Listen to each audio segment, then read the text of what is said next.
Gamers, welcome to the podcast. This is your host, Ralph KK. We are the 161. We are the 161. We are the 161.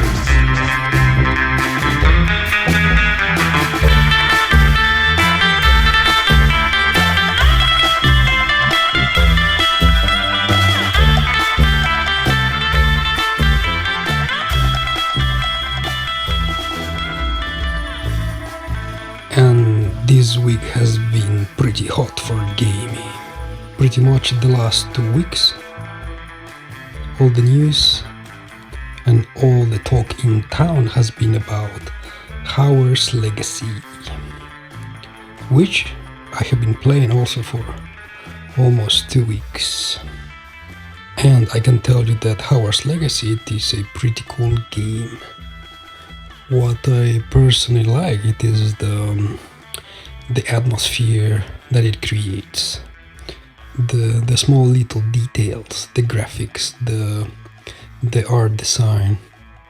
When you're inside the castle, inside Hogwarts, you walk around and everything seems to be alive. So the attention to detail is something pretty amazing that the game developers could create such a world. It is something amazing. So what I like the most is inside the castle. Then outside you go to the open world. It is also detail, but there is not so much variety, you could say. Also, many people, they complain that the enemies, there is not a big variety of enemies, and also bosses, there is not a big variety of bosses. So like everything is particularly the same, but it is reshuffled or redressed as something new. So like you could say they put there like a troll or an ogre, so you get to see the same enemy, but just with new clothes or with like a new name, and therefore it's basically the same enemy, just with a new name, new clothes, higher level, more powerful stuff, but basically it's just the same thing. So maybe the game in total, maybe it has something like, let's say, 15 kinds of enemies total for the whole game.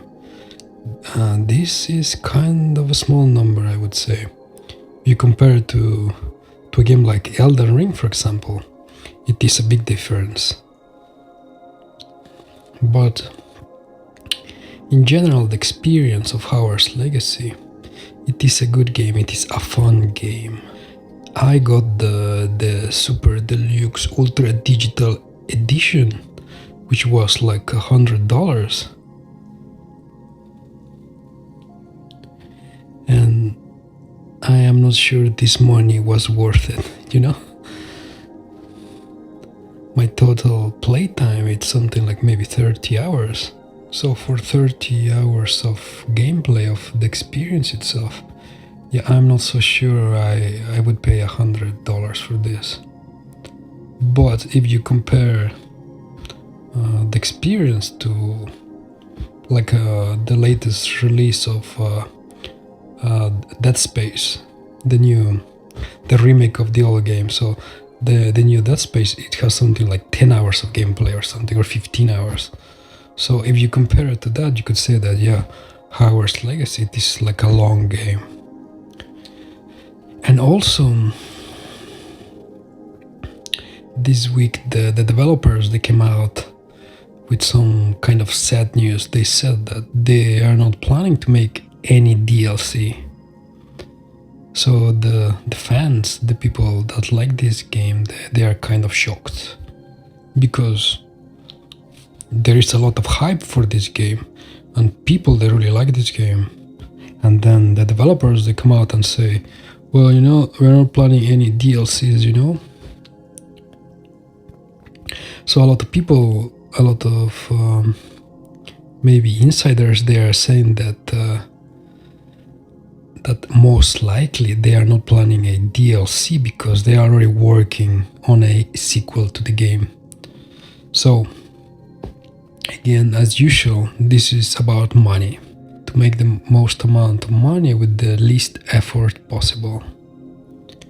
And check this out, the number of sales for this game, they are just insane.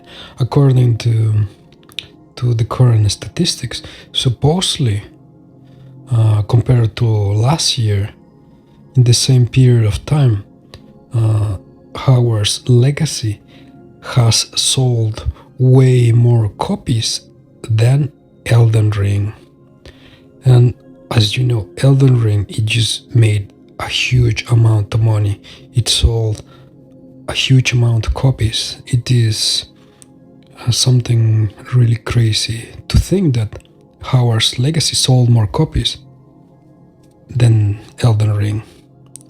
So how much money did they make? A lot of money. Some people, they are saying like $1 billion or something. So then for the developers to come out and say that, oh, you know, we're not going to make any DLCs. This is kind of an insult to your fans, to gamers in general, and it is not acceptable. So a lot of people who got disappointed about this news, most likely they will not buy the sequel if there is a sequel, which there is going to be a sequel most likely. As for myself, if they don't make a DLC, I'm definitely not buying the sequel when they make it. So that's about it about Hogwarts Legacy, the hype in town for the last month or so. And coming this week, today, tomorrow, a super cool game is about to be released. It is called Atomic Heart. This game has been in development for 7 years. It has had some kind of hypey, troubling, difficult story. Supposedly, this video game first started like they want to make something like a film that you watch in the cinema. This was the main idea. And then the creators, so they decided to team up with some game developers, and so the film turned into a video game. And it started in a small newly created studio of a few dozen people, and it grew to a big studio, like hundreds of people, just in 7 years. And believe it or not, this game, Atomic Heart, this game is, or you could say that it's going to be the spiritual successor to BioShock.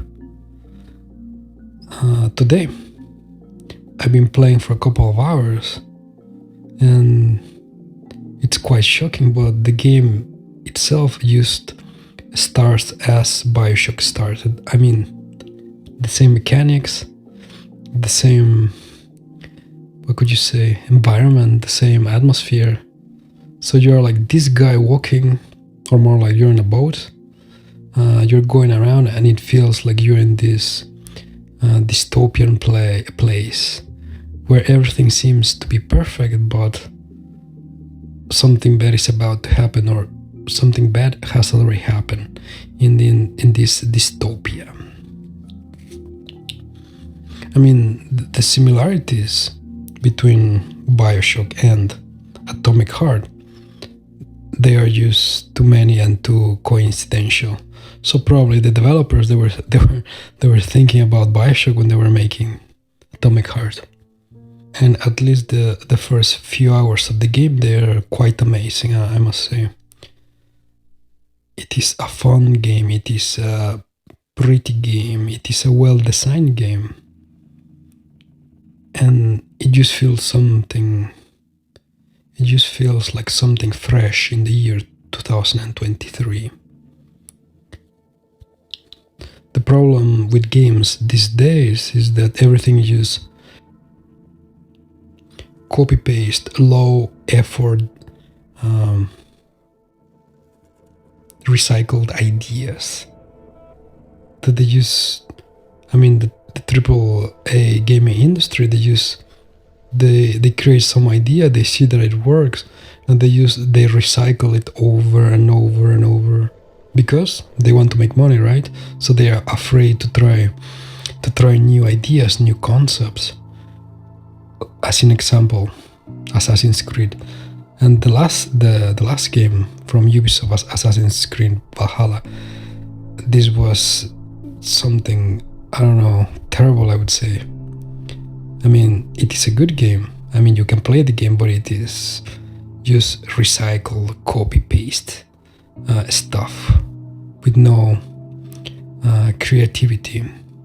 Just more of the same, recycled, stuck together over and over again for many years. And it's not only Ubisoft. I mean, like all the AAA gaming companies, they do the same. Recycle, repeat. Create, recycle, repeat. Just for profit.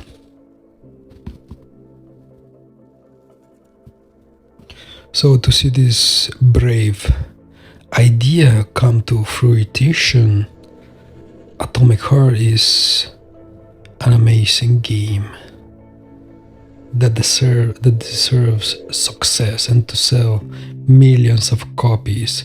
And this franchise deserves to be a new multi-sequel franchise. I mean, if you play the game, you will understand what I'm talking about. The most amazing thing about this is that the game developers, there is many people from different companies that left the old companies, so they're like veterans in the industry. So all of them, they came together as a new team, and nobody knew what was going to come out of this endeavor. And I'm happy to say that they have succeeded in creating something amazing. So probably for the next 2 weeks, 3 weeks, I will be playing Atomic Heart. I will be streaming it, I will be making shorts. And of course, you can watch me online as I play. So for February at least, well, today is the 20th of February, so we have like 2-3 weeks to play Atomic Heart, and then the next game that I'm very excited about is called Wulong Dynasty. It is from the creators of I think it is Team Ninja, so the creators of Ninja Gaiden and this series of games called Nioh. There is Nioh 1, Nioh 2, and all the Ninja Gaiden games. So their new and latest product is called Wulong Dynasty, and I'm also very excited about this. And I think that it comes out around March the 8th, not entirely sure, but around March the 8th, and that is what I'm looking forward to.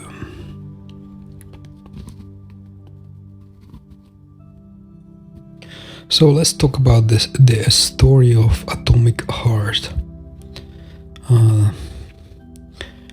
The story, or this video game, it takes place in something like an alternative universe where the USSR, they won the Second World War, and they literally conquered the enemies.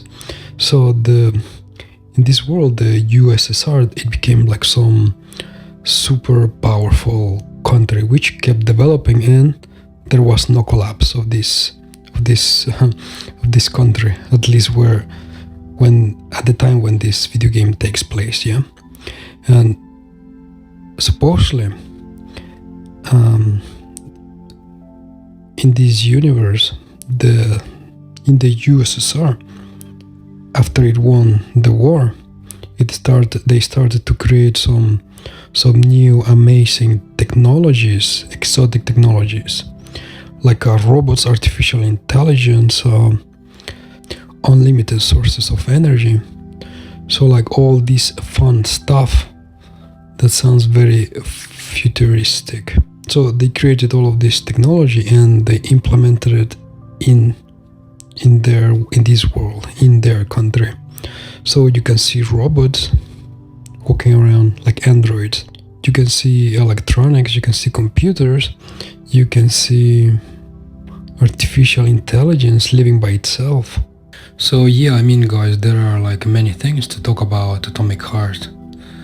And because of this, I'm going to do a whole podcast about Atomic Heart. I mean the whole episode. I will talk about the dynamics, all the cool stuff, maybe some bad stuff, who knows. And for the next 2 weeks I will be playing Atomic Heart.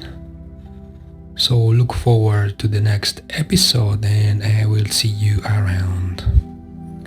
You can listen to this podcast on all the online platforms, and most likely you will be able to see the video on Spotify. And then later I'll post it on a new channel. And the new channel is going to be the name The161. I mean the handle is D161.